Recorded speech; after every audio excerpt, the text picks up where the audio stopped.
What's going on, everybody? Welcome back to the channel. Today we are installing, I don't know how I want to start this intro. That's not what we're installing. I just don't know how I want to start this intro. Blah, blah, blah, blah, blah.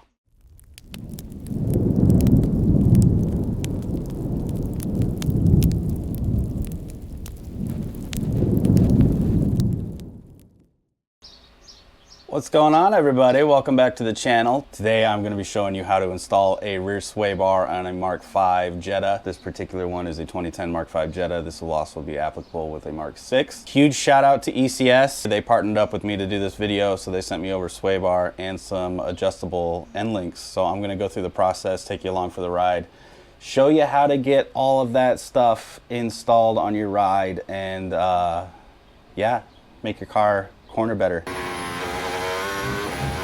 I will have links down in the description below for everything I've used, including all the parts from ECS, so definitely check them out. Again, thank you. I know it's been a while. They sent these to me a while ago, but life happens and I've been busy. But we're finally getting around to installing it, and it is gonna make the car handle like a dream. I've already got a bunch of ECS goodies on the car, including their coilovers, so I will basically have a full suspension from ECS. I'll be putting the rear sway bar on. I got their coilovers. I got some front end goodies on there, so if you haven't checked those videos out, definitely give them a look. I did film the coilover install. I have yet to make a video on it. This was a while ago. It's kind of a big video with a lot of files, so if you want to see that video, definitely leave a comment down below. Let me know if you want to see a video on the coilover install. I'm really liking the coilovers. They've been really good to me. They've been on the car for a while now. Let's get that bad boy on. It comes with these nice machined mounts that have fittings on them so you can grease them. It does come with a small amount of grease and the hardware to bolt everything up. And then they also sent me over these adjustable end links. So we're gonna go through the process of getting those adjusted properly. So the sway bar is basically in a neutral position. But we're gonna go through the process, get this all taken care of just in my garage with basic hand tools. You don't need anything super special for this, but there are gonna be some things you wanna keep in mind. So I think the first step is pretty obvious. You got to get it up in the air safely. Don't be dumb. Safely up on jack stands or whatever form of lift you're using, and get the rear wheels off. We're just going to start unbolting everything. You will need a set of triple squares and just some open end wrenches and stuff. I am working on a 2010 Mk5 Jetta. Some vehicles may be using different size hardware than I'm using here. I will have links to all the parts and tools I am using down in the video's description. To disconnect the end links, you're going to want to use a 6mm triple square to keep the ball joint from rotating, and then use a 16mm wrench to loosen the nut. You can see here that I'm holding the ball joint stud from rotating with a smaller triple square and then loosening the nut with the larger wrench. Now, depending on how much rust has built up, you may want to douse this with some WD-40 and let that soak in to make it easier for removal. You will want to remove the two nuts on both sides to make taking the end links out easier. With all the nuts removed, you can move the sway bar to release some tension and aid in pulling out the end links.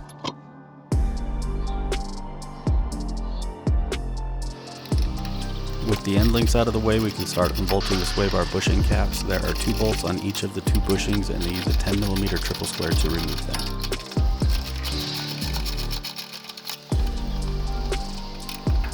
You will want to make sure to support the sway bar when removing the bolts so it does not fall and damage something important, like your face. Oh.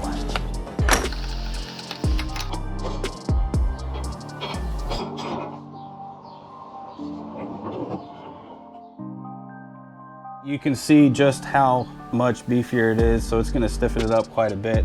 And then the ECS one is actually got 2 adjustments on it.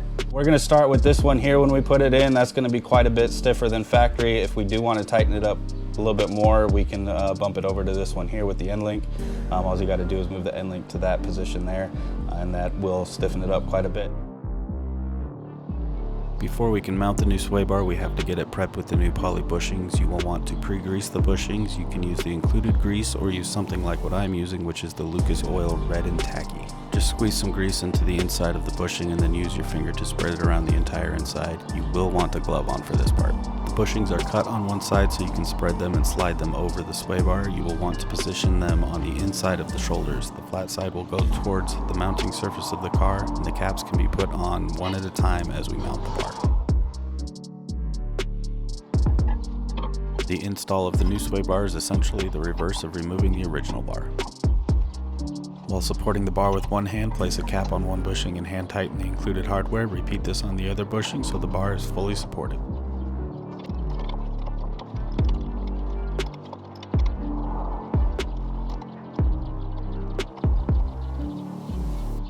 The included hardware is a 6mm Allen head with all 4 bolts hand tight. You can now tighten them down with a wrench.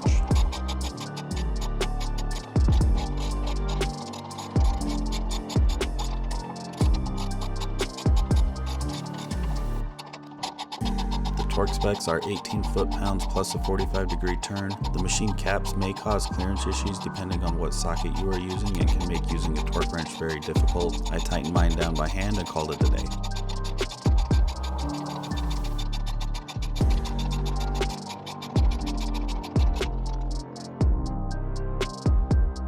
In order to properly adjust the end links, the suspension needs to be sitting at the vehicle's right height. You can see here that I have the lower control arm supported by my jack stands. Both sides of the vehicle need to be at the right height to properly adjust the end links. This will ensure that you are not pre-bound on one side of the sway bar, which can cause the car to handle differently when turning one way versus the other. Remember, safety first. My jack stands cradle the control arms very well, but not all jack stands are created equal.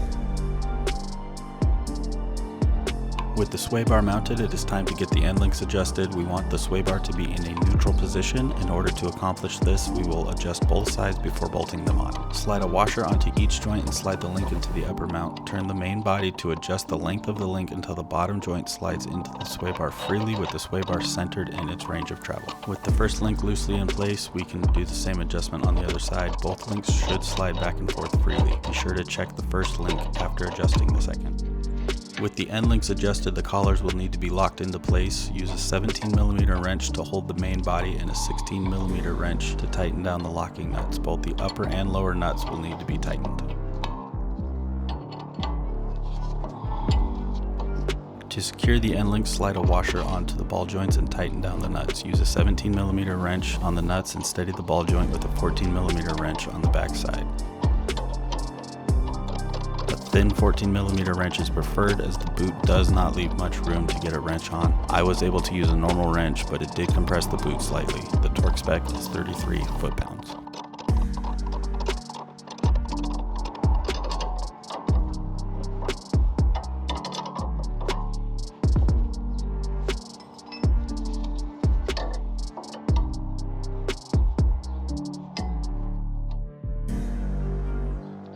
The last thing to do is to grease the sway bar bushings. To do this, remove the dust cap and attach the fitting on your grease gun. Slowly pump the grease gun until you see some grease pushing out the sides of the bushing. Detach your gun from the fitting and wipe away the extra grease on the fitting and the sway bar.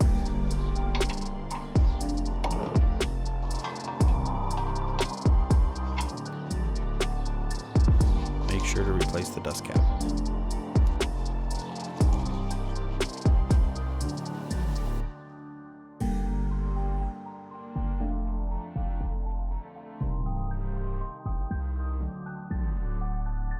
Well, all right, that just about does it for the sway bar install with the adjustable end links. Pretty easy process. Just make sure you grease those bushings, because if you don't, you're gonna get some creaks, and that's gonna be super annoying. Make sure everything was tightened up, make sure everything's greased, make sure you torqued your wheels. Enjoy. Got any comments, leave them down below. Hope this video helped you out. Again, huge shout out to ECS Tuning for hooking it up with the parts. Anyways, be safe out there.